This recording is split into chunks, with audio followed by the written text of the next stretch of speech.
ଭାରସାମ୍ୟ ହରାଇ ଓଲଟିଲା ଚୋରା କାଠ ବୋଝେଇ ପିକଅପ୍ ଭ୍ୟାନ୍। କାଠ ସହ ଗାଡ଼ି ଜବତ କଲା ବନ ବିଭାଗ।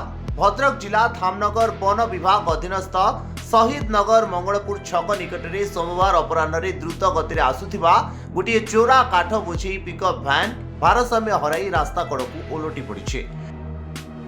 ଫଳରେ ଗାଡ଼ିର ଡ୍ରାଇଭର ଏବଂ ହେଲ୍ପର ଅଳ୍ପକେ ବର୍ତ୍ତିବା ସହିତ ଘଟଣାସ୍ଥଳରୁ ଫେରାର ହୋଇଯାଇଛନ୍ତି।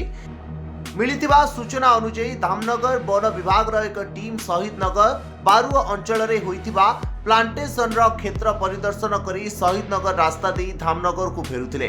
ଏହି ସମୟରେ ଭଦ୍ରକ ପଟରୁ ଏକ ଚୋରା ଅର୍ଜୁନ କାଠ ବୋଝେଇ ପିକଅପ୍ ଭ୍ୟାନ୍ ମଙ୍ଗଳପୁର ଦେଇ ଧାମନଗର ଆଡ଼କୁ ଦ୍ରୁତ ଗତିରେ ଆସୁଥିବା ସମୟରେ ବନ ବିଭାଗ ଗାଡ଼ିକୁ ପିଛା କରିଥିଲେ।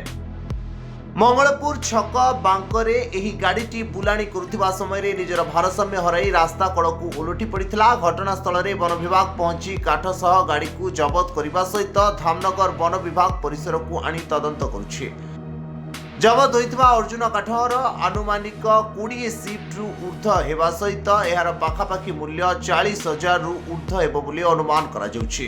ଧାମନଗରରୁ ସନ୍ତୋଷ କୁମାର ମହାପାତ୍ରଙ୍କ ରିପୋର୍ଟ, ଧରିତ୍ରୀ ଲାଇଭ୍।